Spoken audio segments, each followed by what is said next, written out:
avancer, aller plus loin. Enfin voilà, je vais essayer de vous raconter quelques histoires. Alors, l'une de mes histoires que j'ai beaucoup appréciée, qui m'ont vraiment, enfin ça m'a mis sur le cul, c'était, vous savez que de base j'étais boulanger avant, donc j'avais un métier où je travaillais la nuit, je commençais à 10h le soir pour finir à 7h le matin par exemple, ou autrement j'allais à 3h le matin pour finir autour des midi le matin. Si vous voyez un peu les horaires que c'est. Bref, j'étais en fait chez ma copine. C'était autour des 10h le soir, j'allais m'apprêter à dormir. Et pendant que moi j'étais avec ma copine dans mon lit, elle a commencé en fait à discuter de choses très importantes pour elle. Elle a commencé à me dire, écoute, je sais pas si je t'aime encore. Je sais pas si j'ai la foi en Dieu réellement. Je sais pas comment ça va se dérouler mon école. Enfin, vous voyez un peu beaucoup de doutes en fait qui venaient en même temps. C'était vraiment très dur pour moi parce que je devais en plus m'endormir pour travailler le lendemain. J'allais travailler à 3h le matin, donc vous voyez un peu l'ambiance qu'il y avait. Et en fait, pendant que j'étais en train de discuter avec ma copine, on est à quelques kilomètres de mon travail, j'avais un de mes collègues chrétiens aussi, avec qui j'ai eu beaucoup d'affinité, qui a commencé le travail lui à 10h le soir. Et en fait, quand il est venu au travail à 10h le soir, il a une habitude, c'est qu'on arrive au travail, il priait pour les gens qui venaient travailler pour qu'ils soient heureux et puis que la journée de travail se passe au mieux. Et en fait, vers 10h, quand il commençait le 10h le soir, 11h, il a eu une pensée pour moi et ma copine. Et en fait, c'est quelque chose qu'il n'a pas lâché de toute sa journée. Il a dit c'est quelque chose que j'avais jamais ressenti. Un besoin incroyable de dire quelque chose à ta copine, de lui parler, de lui envoyer un message. Son nom dans ma tête n'arrêtait pas de sonner. J'essayais d'enlever ça de ma tête, mais j'arrivais pas. Enfin, c'était quelque chose pour mon collègue qui était assez bizarre comme expérience. Il savait pas trop ce que c'était. Il avait peut-être une petite idée que c'était quelque chose de spirituel qui se passait, il savait pas trop. Et en fait, le matin à 7h, en partant, il m'a demandé en fait le numéro de ma copine, ce que je l'ai donné. Et c'est ma copine, une heure plus tard, qui m'envoie un message en me disant: est-ce que t'as reçu un message de ton collègue Christian? Puis moi j'ai dit non, on vient de se quitter parce qu'il finissait le travail, moi j'étais un gros boulot. Il m'a rien dit. Il a dit bah regarde ce que je lis en me levant. Et en fait c'est un message, mon collègue pendant que il est en train de travailler, il avait, comme je vous ai expliqué, il a ressenti beaucoup de choses pour ma copine, des mots, des ressentis, des émotions. Et le matin quand il est parti du travail, il était absolument obligé de tout écrire parce que c'était trop, il y avait trop d'émotions en lui qui ressortaient, c'était vraiment quelque chose de très fort. Et il fallait que ça sorte, il fallait qu'il le dise. Et il a sorti plein de mots, il a sorti, pour moi par exemple, ça c'était clairement un message de Dieu qui était adressé pour nous soutenir. Je vais vous lire approximatif, enfin je vais vous dire approximatif ce qui était noté, mais je me souviens plus exactement. Il faudrait que je le redise à ma copine parce qu'elle a gardé le message. C'était en fait, je t'aime, je t'ai pas oublié. Sache que je t'ai pas oublié, c'est juste pas encore ton temps. Aie confiance en moi. Moi je t'ai pas oublié, je suis toujours là. Toi et puis ton copain, vous allez faire de grandes choses en mon nom. Vous allez amener des gens à moi. Et puis qu'en fait ils nous soutenaient. Et puis qu'il y avait beaucoup de je t'aime, je t'aime, je t'aime. En fait il y avait beaucoup d'amour qui ressortait de ce message. Et puis moi je trouve ça incroyable que justement en plein moment que ma copine était en doute en rapport avec Dieu, en rapport avec Dieu, en rapport avec son école, en rapport avec sa vie sentimentale, qu'en même temps mon collègue qui est à quelques kilomètres de chez moi, il prie pour nous et puis il reçoit exactement les mêmes émotions que ma copine avait. Enfin voilà, pour moi ça c'est clairement un message spirituel qui nous aide, qu'on a eu une chance incroyable d'avoir ça pour nous soutenir et puis qu'on continue en fait. Donc ça c'est des messages, des moments avec Dieu que jamais je pourrai oublier et puis qui me réconforte encore plus dans cette marche avec lui, cette envie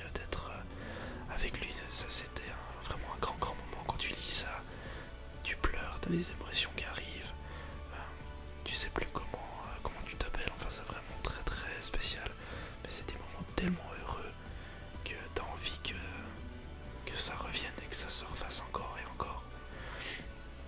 Après j'ai eu une autre histoire, c'est qu'avec le même collègue, un vendredi matin on avait fini assez tôt, on a décidé, vu qu'on avait le week-end de congé le samedi dimanche, de partir à Monaco, donc il y a déjà 3 ans maintenant, 4 ans.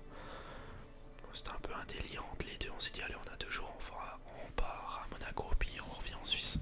Donc on a fait 6 heures l'aller et puis 7 heures, 8 heures le retour en 2 jours. Donc en fait c'était vraiment quelque chose de super, on s'est bien marré. Et arrivé le dimanche soir, je devais travailler à 10 heures le soir avec lui. Il y avait... Excusez-moi. On était les deux seuls qui devaient travailler le soir. Donc c'était nous qui cuisaient le pain. Donc sans nous il n'y avait pas de pain pour le matin, pour la boulangerie. C'était autour des 9h, 10h le matin, on était encore à Cannes. Et on s'est dit bon bah on part maintenant, dans 6-7 heures on est chez nous. On peut dormir un peu et puis recommencer le travail. Donc on s'est dit bon bah voilà on fait ça. Donc au début du parcours tout s'est bien passé.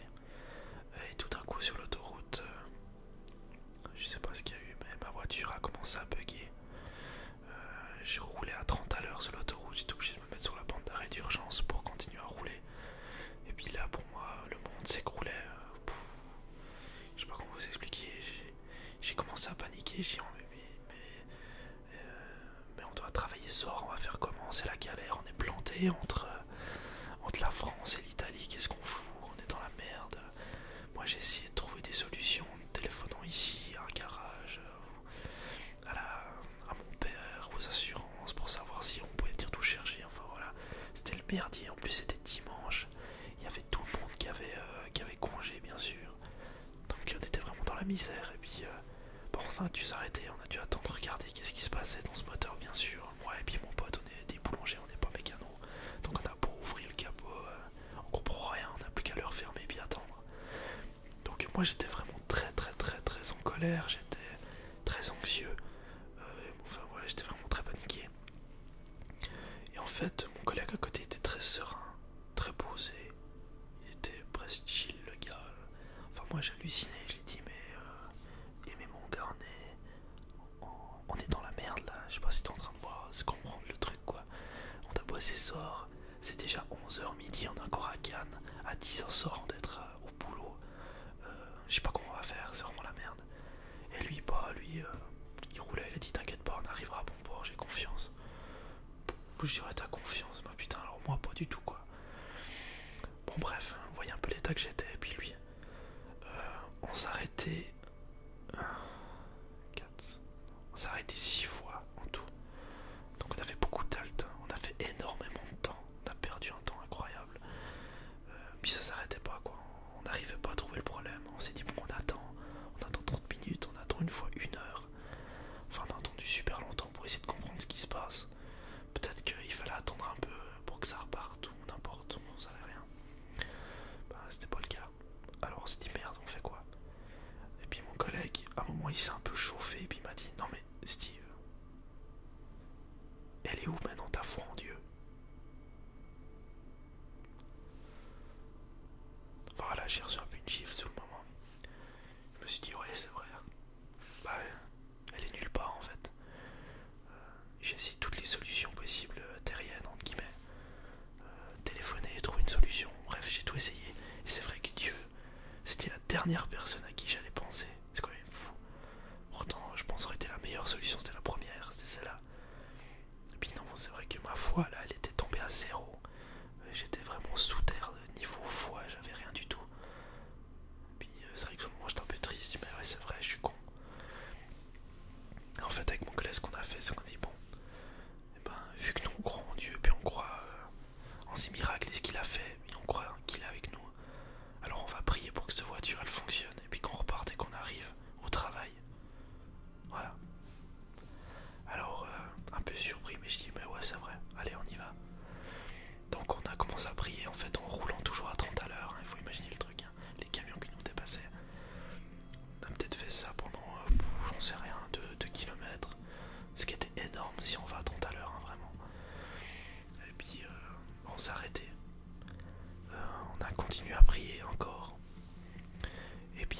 s'est dit, bon voilà, on croit que tu vas sauver notre voiture, que notre voiture va fonctionner. Et on croit en toi vraiment. Et on a dit amen. Bon, on a dit, allez, maintenant on démarre et on y va. Et puis là, ma voiture, elle est repartie. Elle est repartie 130, 140, 150, enfin voilà. C'était un truc de fou. Puis plus jamais rien refait cette voiture, rien du tout. Enfin voilà, moi j'étais tout excité, je là, waouh, c'est trop balèze.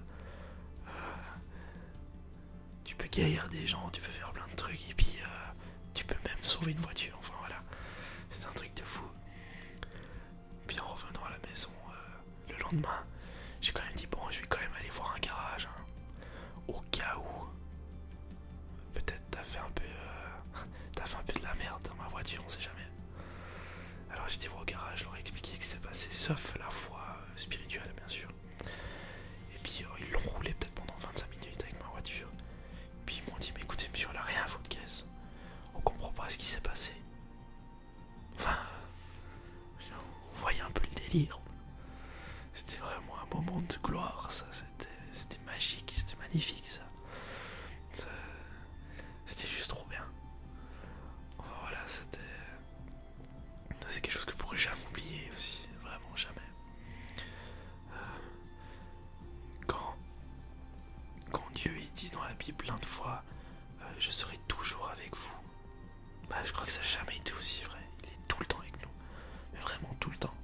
Après c'est à nous de venir vers lui, c'est à nous de lui dire, bah écoute voilà, on est juste dans la merde. Là tu vois, là je suis au fond du gouffre, là je peux plus, j'en peux plus. J'ai besoin de toi. Mais il faut le dire avec foi, il faut vraiment croire qu'il va nous sauver. Enfin, il faut vraiment croire que ça va se passer. Si on croit, il n'y a aucun problème. Il y a tout qui fonctionne en fait. Ça roule, c'est incroyable. Moi je vois mon parcours de vie depuis que je crois en Dieu et que j'ai mis ma foi en lui. J'ai donné ma vie sentimentale, ma vie affective, ma vie sociale, ma vie professionnelle. J'ai dit, bah voilà, je te donne tout entre tes mains. C'est que toi qui peux me sauver, c'est que toi qui vas m'amener là où je dois être. J'ai toute confiance en toi. Et en fait, c'est un peu le lâcher prise. Voilà, je me lâche dans le vide, mais je crois qu'il y a ta main qui va me récupérer. Et en fait, c'était qu'on fait ce lâcher prise que tout devient limpide et tout devient.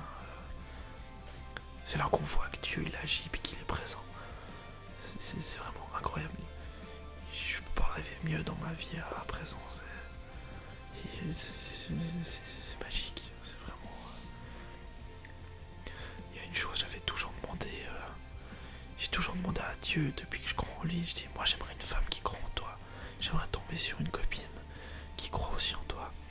Bah, manque de pour ma copine que j'ai maintenant. Ça fait 6 ans que je suis avec. Au début, alors elle, tout ce qui était religion, etc., elle l'avait mis aux oubliettes, mais totalement. Donc on se comprenait pas dans un sens.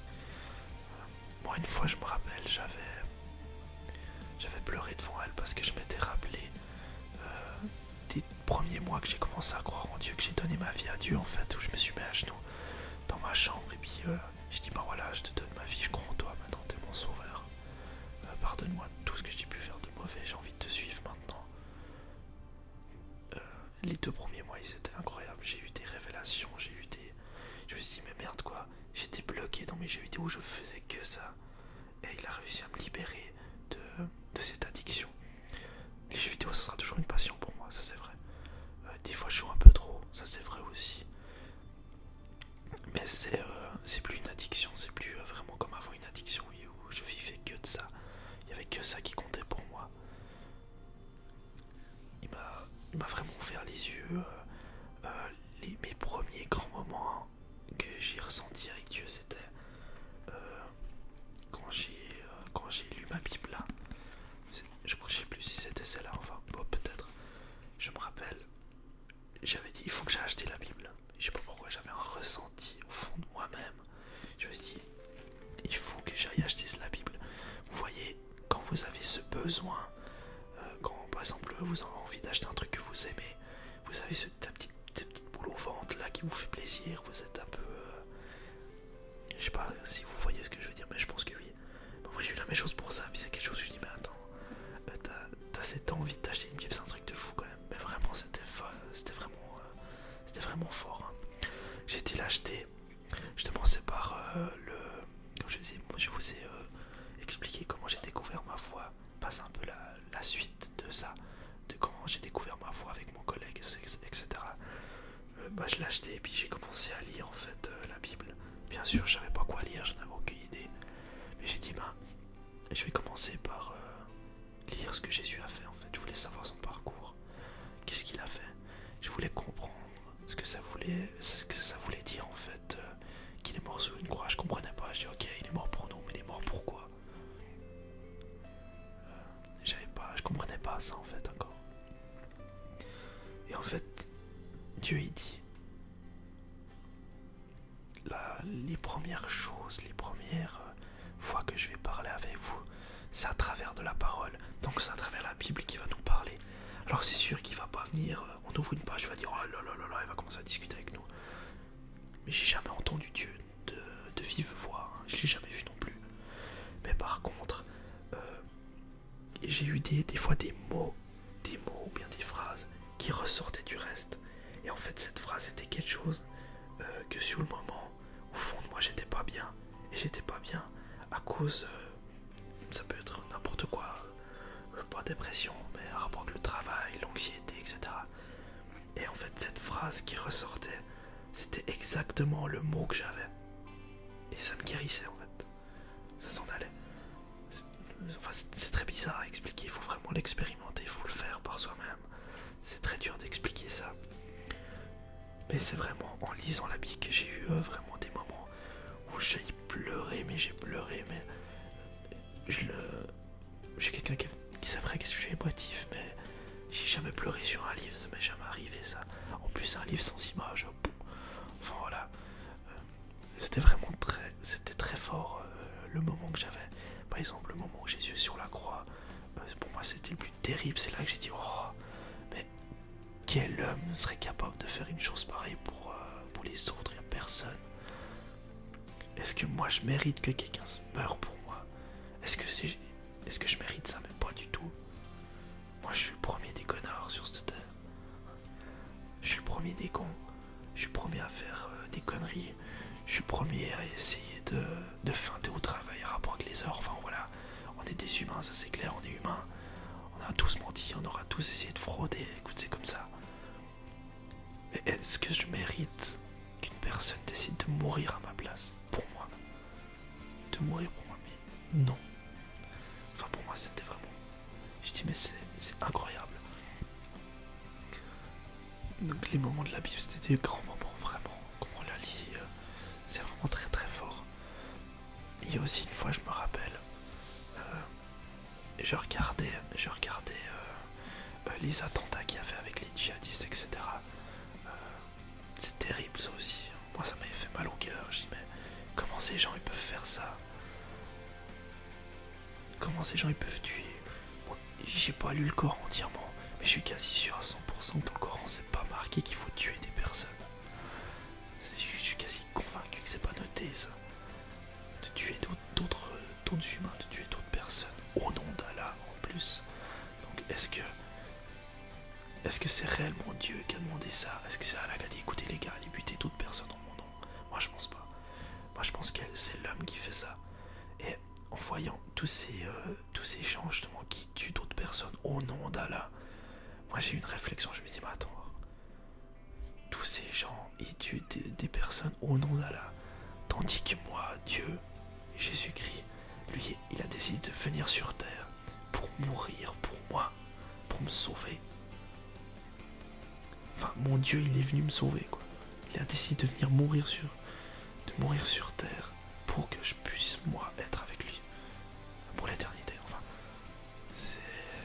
c'est incroyable ça, mais vraiment. Enfin voilà, je pense que j'ai encore plein d'autres choses à dire qui me viennent maintenant à l'esprit, mais c'est un peu brouillon. Là je vous ai raconté un peu les gros trucs que j'ai vécu. J'ai aussi vécu des choses avec mon grand-papa quand il était mourant, où là Dieu était vraiment très très présent.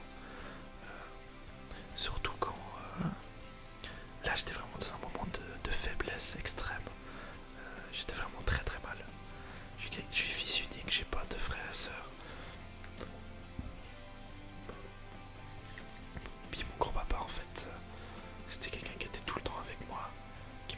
de choses, j'ai eu des moments privilégiés avec lui. C'est peut-être con, mais les premières cigarettes que j'ai fumées, c'était avec lui en fait. Personne ne savait à part lui, c'est lui qui me donnait. Enfin, c'est un peu con, mais c'est des petits trucs comme ça. Ou des fois, on se posait sur le balcon et puis on parlait de la vie. Enfin, c'était un moment inoubliable que je pourrais jamais oublier. Et le fait qu'il soit cancéreux et puis mourant, ça a été quelque chose de très dur pour moi. Et je sentais que je devais porter ma famille en plus. Parce que ma famille ne sont pas... Ils sont chrétiens, catholiques de base, mais ils n'ont pas une foi en fait. Ils n'ont pas une foi en Dieu, je pense. Donc ils étaient un peu largués sur le moment. Tandis que moi justement j'avais foi en Dieu, j'avais foi que mon grand-père soit à la bonne place après. Et ça m'a énormément aidé. Et Dieu était très très très présent pendant ces moments avec mon grand-papa. Et le plus grand souvenir que j'ai, c'était un jour il était à l'hôpital et j'ai décidé d'aller à 9h le matin jusqu'à 2h l'après-midi le voir. Et en allant j'ai été avec ma Bible. J'avais envie de prier et puis d'être avec lui. Et pendant que mon grand-papa était en train de dormir, il était avec d'autres personnes dans la chambre, il y avait 4 personnes. Non, 3 personnes, dont lui c'était le troisième. Je me suis assis à côté, j'ai commencé à lire la Bible. J'étais sur un passage. C'était un passage qui parlait de l'amour pour le prochain. Alors allez savoir pourquoi je suis tombé là-dessus, je ne sais pas. Et j'ai remarqué qu'en face, il y avait un monsieur qui me regardait intensément quand même, presque à se questionner. Au début, j'ai pas forcément prêté attention, mais tout d'un coup, en lisant, j'ai eu c'est vraiment dur à expliquer, je suis désolé, mais j'ai eu comme si quelqu'un m'avait chopé par le col comme ça. Puis il m'avait dit, bah voilà, maintenant on va vers cette personne et tu vas discuter avec lui.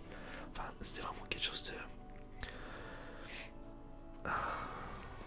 C'était de l'émotion, c'était quelque chose qui me dans le temps. J'avais jamais ressenti ça avant, en fait, c'était vraiment très très spécial.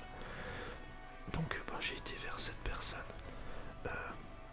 Puis je lui ai demandé, mais monsieur, mais pourquoi vous me regardez comme ça, qu'est-ce qui vous intrigue? Et en fait là tout de suite il a commencé à pleurer. Donc je dis ok, mais vraiment une chaude larme. Et là il y a eu une émotion qui est venue en moi très forte d'amour en fait. Puis c'est là que j'ai compris qu'en fait il fallait que je l'aime cette personne sous le moment là. Il fallait que je lui donne de l'amour parce que c'est ce qui lui manquait je pense. Et puis en fait dès que cette personne a pleuré, moi je me suis assis à côté de lui, je ne connaissais pas, je connais pas son nom, rien. Je l'ai caressé le dos, je l'ai pris la main, j'ai dit mais monsieur, pourquoi vous pleurez, qu'est-ce qui se passe? Il a dit je trouve ça incroyable qu'encore les jeunes de nos jours, ils peuvent encore avoir des croyances ou une foi en Dieu. C'est quelque chose qui m'émeut énormément et j'en suis très fier. Enfin, c'était quelque chose de très fort qui sortait de lui. Et puis je savais pas trop quoi dire, alors j'ai dit instinctivement ce qui me venait à l'esprit. Puis je l'ai dit, écoutez monsieur, moi je lis la Bible parce que je crois en Dieu. Et je crois en Jésus-Christ qui est venu sur cette terre pour nous montrer comment il faut aimer les autres et comment il faudrait vivre au mieux pour qu'on soit bien sur cette terre. Alors, je suis quelqu'un, je vous connais pas, on se connaît pas, mais on est des humains et je vais essayer de vous aimer comme je peux aimer mon grand-père qui est aussi mourant à côté. Alors, enfin voilà, j'ai dit ces quelques mots, je l'ai caressé le dos et puis c'est vrai que c'était un moment qui était très fort. À un moment j'ai dû sortir de la pièce parce qu'il y avait l'émotion qui était ouf. Enfin il fallait que j'extériorise tout ça tellement c'était fort pour moi. Mais c'était un moment grandiose, je commençais à pleurer mais de joie et puis c'était vraiment très très fort. Aussi quand je rentrais de l'hôpital dans la voiture, j'écoutais des louanges et puis c'était aussi très fort. Je voyais que Dieu était là et qu'il me soutenait. Enfin c'était vraiment magique. Je sais c'est un peu long hein, la vidéo comme vous pouvez voir.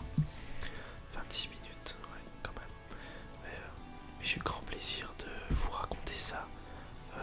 Sachez que je suis transparent, c'est ce que j'ai vécu. Comme je vous ai dit, vous pourrez croire ce que vous voulez, il n'y a aucun problème là-dessus. Sachez juste que moi je suis transparent avec vous, je suis honnête. J'ai